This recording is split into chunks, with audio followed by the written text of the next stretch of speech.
Boa noite, seja bem-vindo no Cultura Livre, o programa que está aqui para mostrar, para conversar, para saber quem são os artistas mato-grossenses, o que eles estão fazendo nesse período de pandemia também, porque a gente está vendo que muitos artistas estão tendo que se ressignificar nesse momento que a gente está vivendo. E hoje eu estou aqui com o Eduardo Butaca. Boa noite, Eduardo. Boa noite, Elô. Obrigado pelo convite. É um prazer estar aqui no seu programa, é um prazer falar com vocês aí de casa, trazer um pouco da minha experiência, né, e discutir esse momento que a gente vive, né? Exatamente. É difícil, né, nesse momento, a gente estava até conversando aqui nos bastidores, né, Eduardo, falar de ser artista e não falar do momento que a gente se vive, porque a gente está muito conectado uma coisa a outra, né, mas a gente gostaria de falar para o público um pouquinho quem que é o Eduardo Butaca, como que você começa a fazer teatro, como que você vai para a comédia, que a gente vê que é o seu, né, lá que você se identifica, né, que você mostra todo o seu potencial enquanto artista e que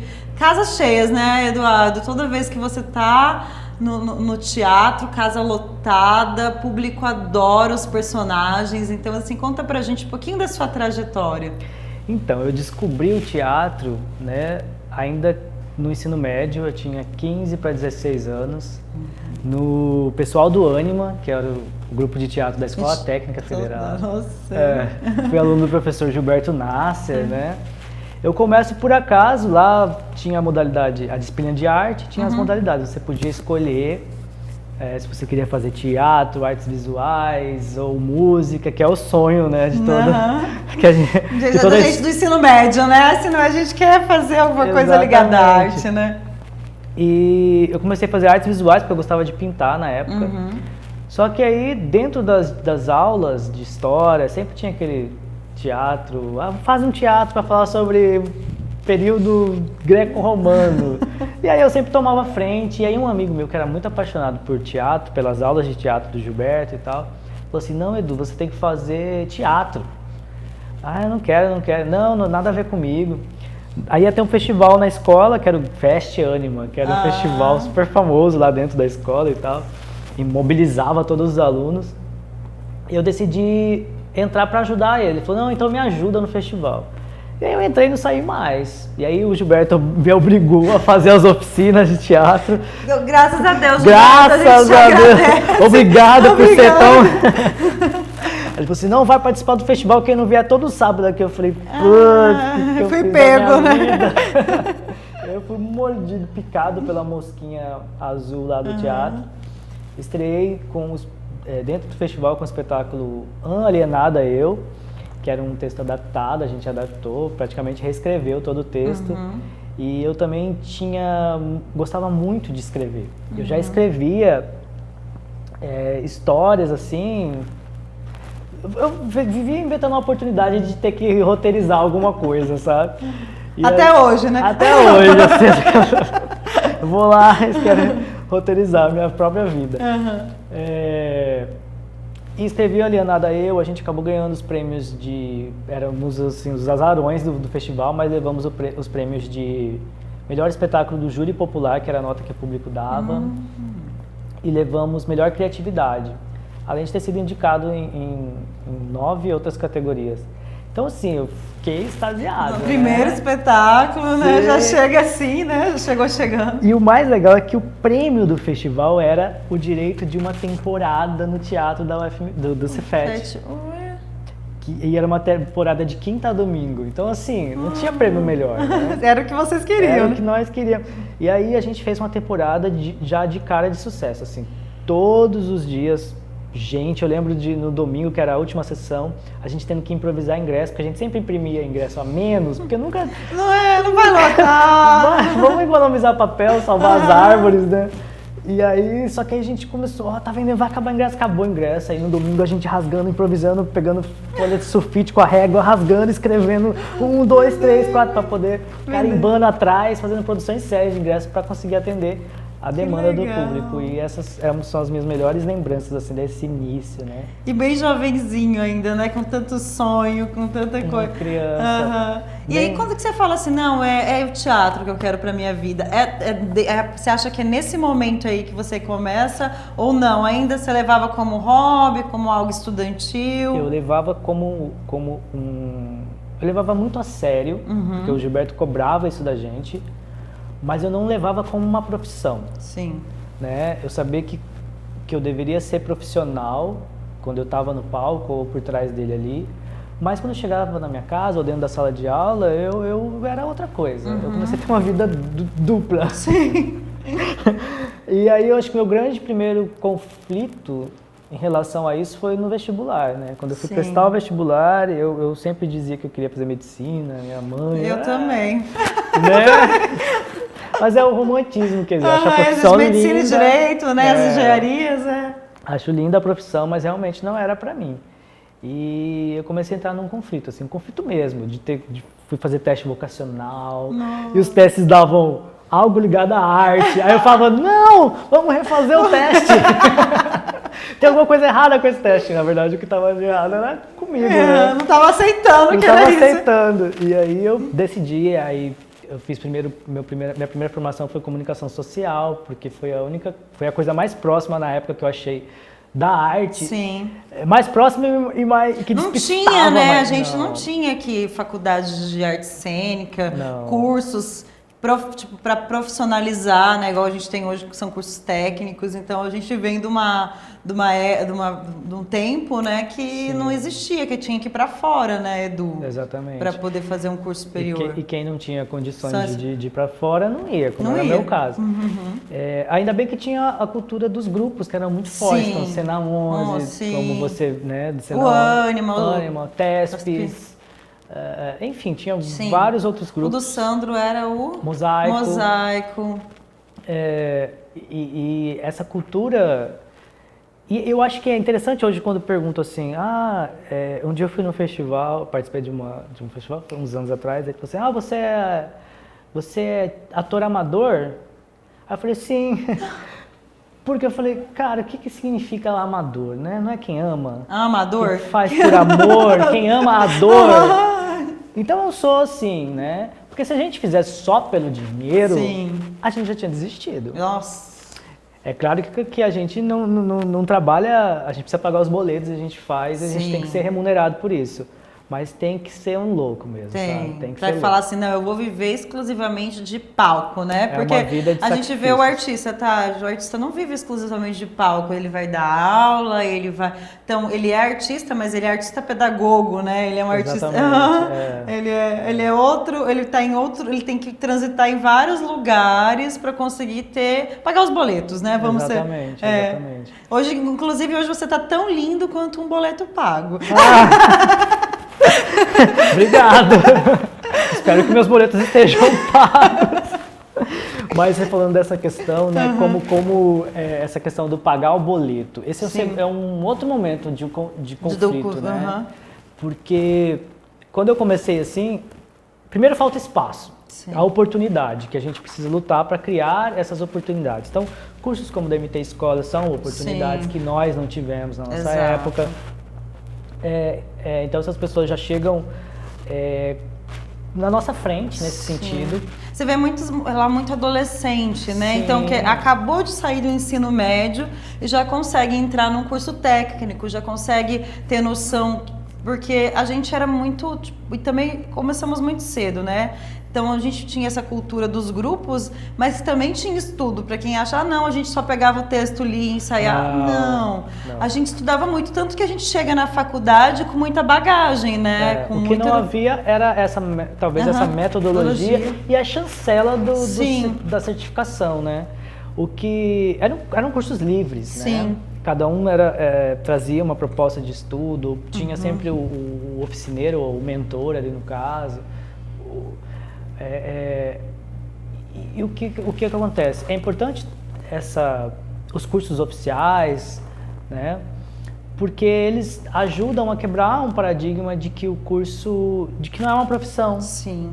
Porque para os meus pais, por exemplo, era algo que eu ia fazer no fim de semana lá, era como se fosse o futebol do fim de semana. Sim.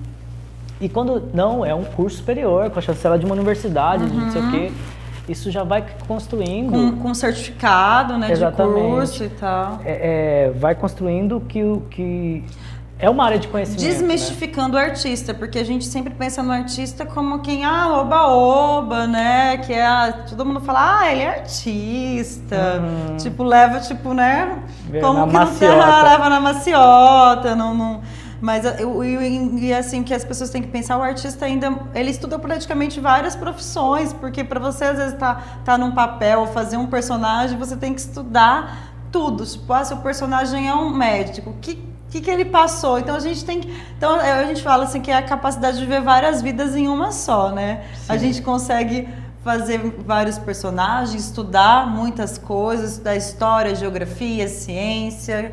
Quer dizer, a gente acaba tendo a gente acaba estudando muito, né? Se você vai, por exemplo, a pesquisa é grande. Na dramaturgia, né? Quem escreve texto de teatro, imagina a pesquisa histórica que ele tem que fazer para escrever uma peça de época. Pois é. Ou quem vai produzir esse figurino, esse cenário. Então, assim... Ou utópico também, uma peça de utopia, né? Que é o que ele tem que estudar de ciência, de tecnologia, de possibilidades, né, para essa utopia. Então é bem complicado. E é por isso que às vezes as pessoas não...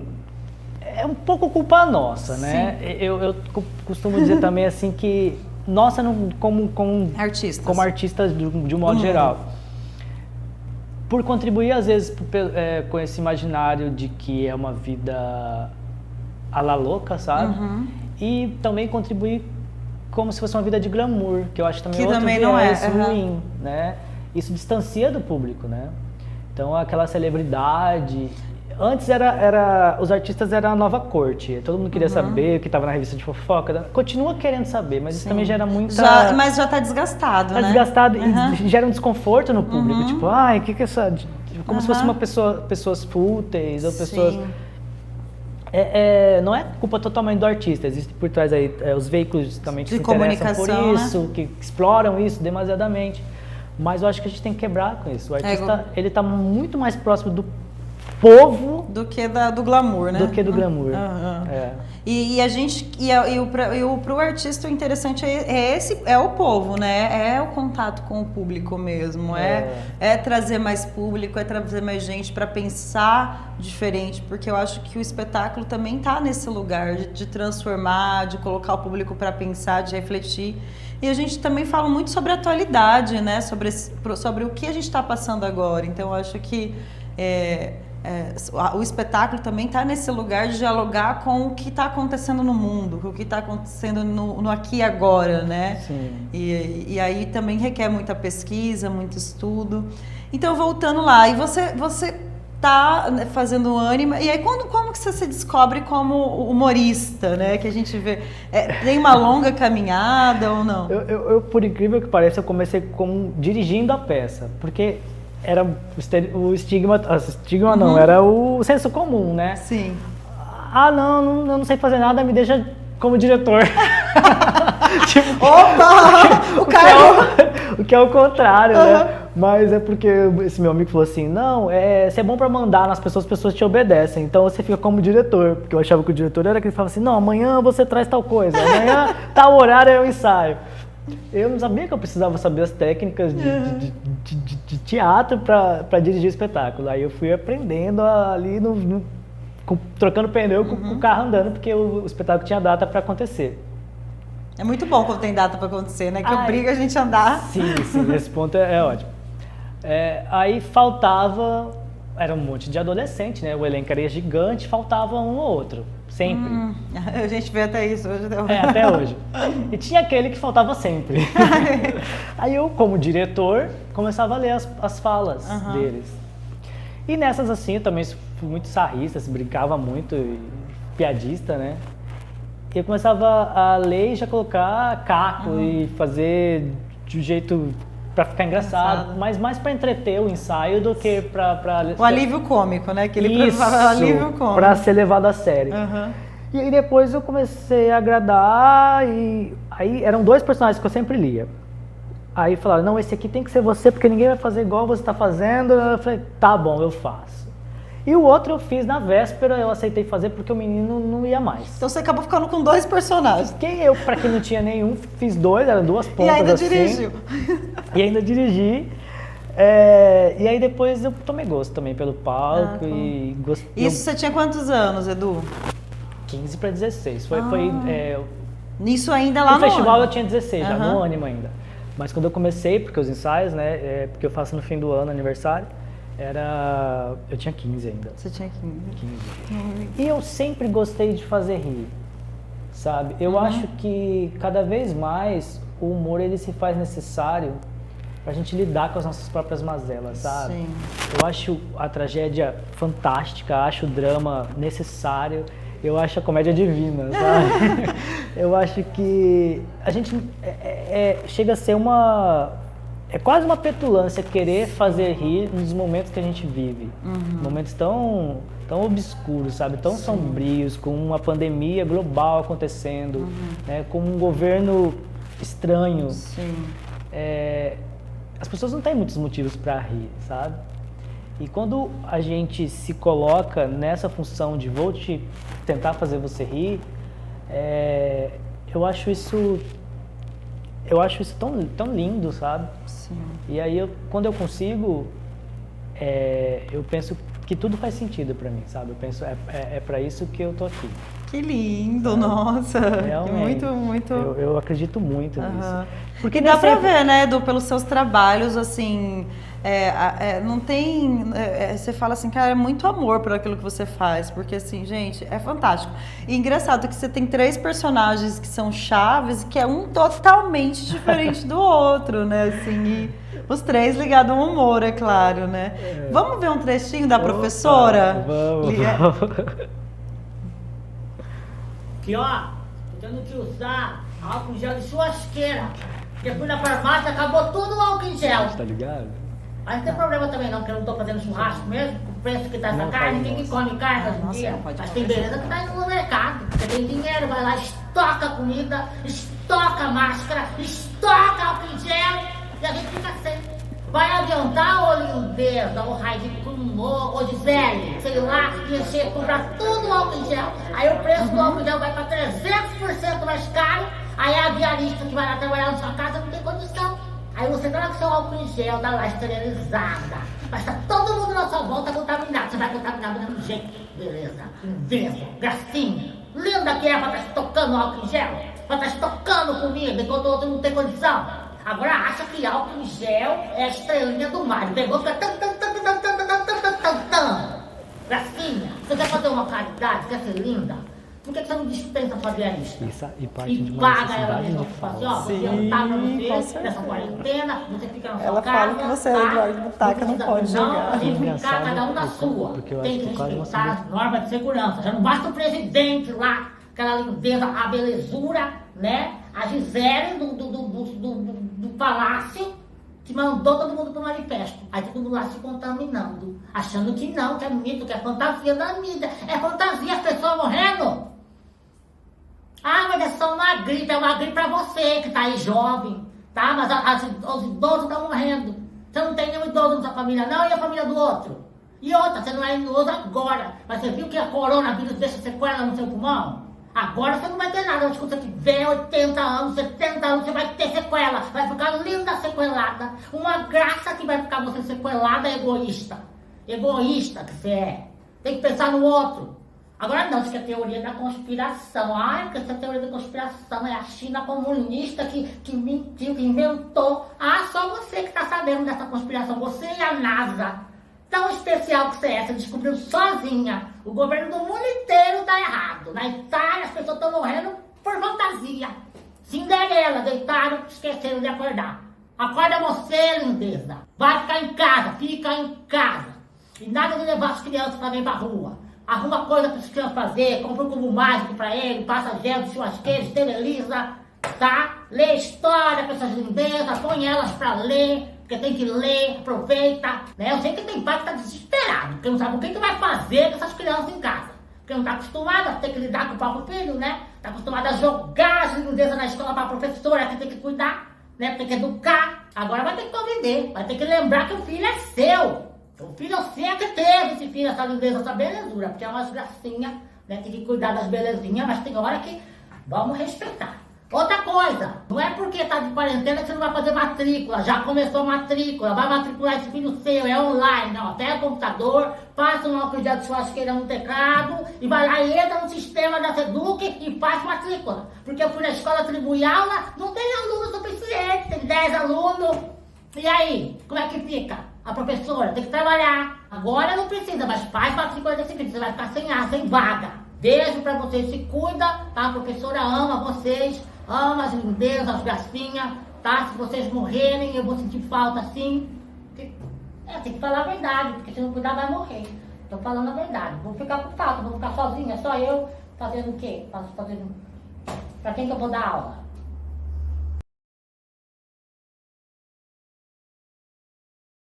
Covid-19. Engraçado que esse vídeo eu gravei quando, na primeira semana que começou o isolamento aqui. Aham.